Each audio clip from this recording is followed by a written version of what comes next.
Hey guys, today we're going to talk about synthetic division, which is a way to break a polynomial down into its factors.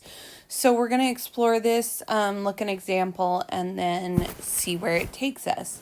So basically, if we're given this polynomial here, and we know that -2, 0 is a root. Okay, so let's think about that. Let's think about what that means. This is f of x equals this whole polynomial thing. In other words, y equals all of this stuff with x, right? So this is an x value and this is a y value. So what we're saying is when y is 0, we know that x equals -2.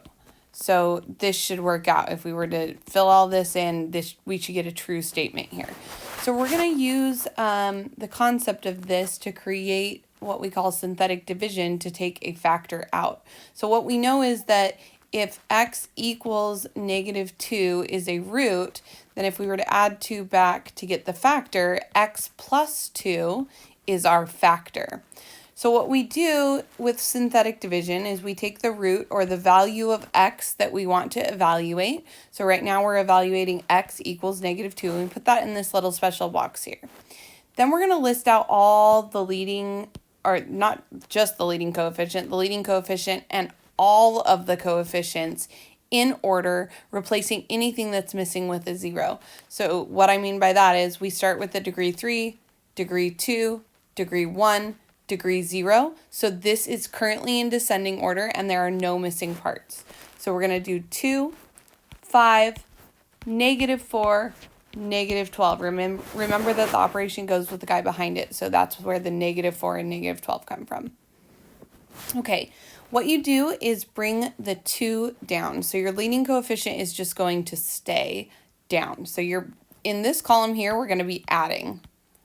Okay, so everything here we add. So this is 2 plus 0 essentially, which is 2.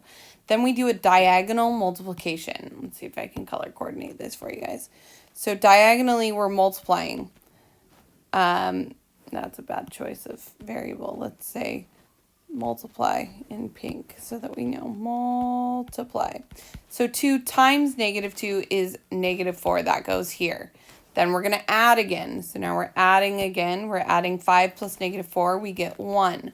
Then we're going to multiply. This is just a repetitive pattern here. 1 times -2 is -2. Then we're going to add. -4 plus -2 is -6. Then we're going to multiply. -6 times -2 is +12. Then we're going to add. And we get 0, which is what we expected. Whatever value you get here is the value of y when you evaluate at -2. So what that means is f of -2 equals 0, exactly what we expected. But what's really cool about this is that this part right here has created our new factored form. So from our original, we had x plus 2 as a factor. And then from here, these values here, we're going to add our x's. So what we did was we took a degree 3 polynomial. So we took a degree 3 polynomial. We divided by a linear degree 1 polynomial. So that's going to give us a degree 2 polynomial because we took degree 3 divided by degree 1. That'll give us a degree 2. So this is an x squared, x, constant term here. So this becomes 2x squared plus x minus 6. Okay, so now you have something that you know how to factor. You could factor the rest of this using x factoring, what multiplies to -12, remember a times c because we have an a value here, and adds to 1. And then you could factor this out and get your other factors. So let's see what that is. So if we're going to go ahead and factor this, what multiplies to -12 and adds to 1, that would be positive 4 and -3, right? And then we divide by our a value here 2. So this would become x plus 2 would be one of our roots. This one simplifies, becoming x plus 2. This one does not simplify, so this becomes 2x minus 3. Hopefully you remember that from math too. Okay, and then we also have this x plus 2 over here. So what does that mean? X plus 2 shows up twice. It means it must be a multiplicity of 2, which means if we had taken our factored form here and divided by -2 using the synthetic division, we would also get a 0. Also, if you had taken -3 over 2 as your factor up here and then divided the entire polynomial, you would also get 0 because that is a root. So let's see if 4 is a root. So again, we're going to set this up for synthetic division. Now I want to test 4. So 4, 2 was my coefficients here, 2, 5, -4, -12. Our goal again to evaluate to determine if it's a root is to see if we get a remainder of 0. So 2 comes down. 2 times 4 is 8. 8 plus 5 is 13. 13 times 4 is 52. 52 plus -4 is 48.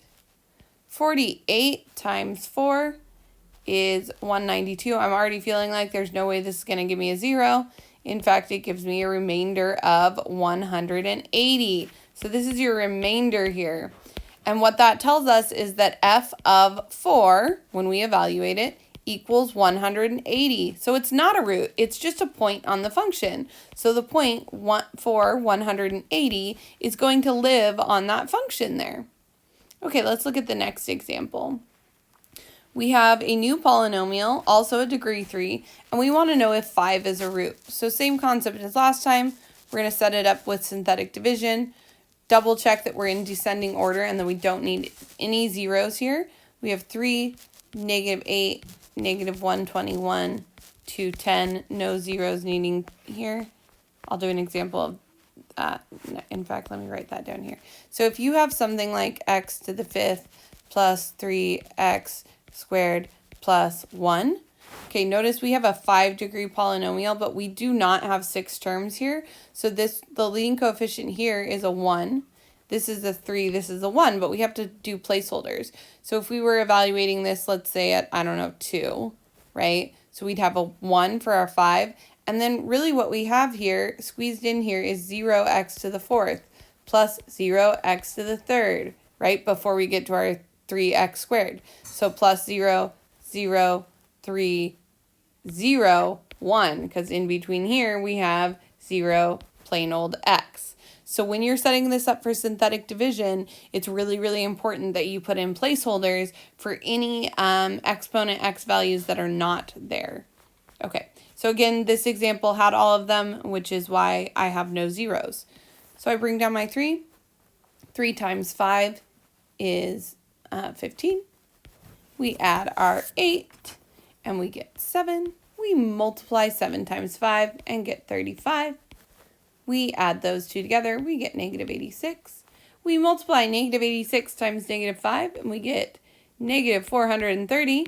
This is definitely not giving me a 0, but it does give me information. I now know that f of 5 equals -220. Okay, but it's not a root. Not a root because I didn't get 0 here. I need to get 0 as my remainder if it's a root.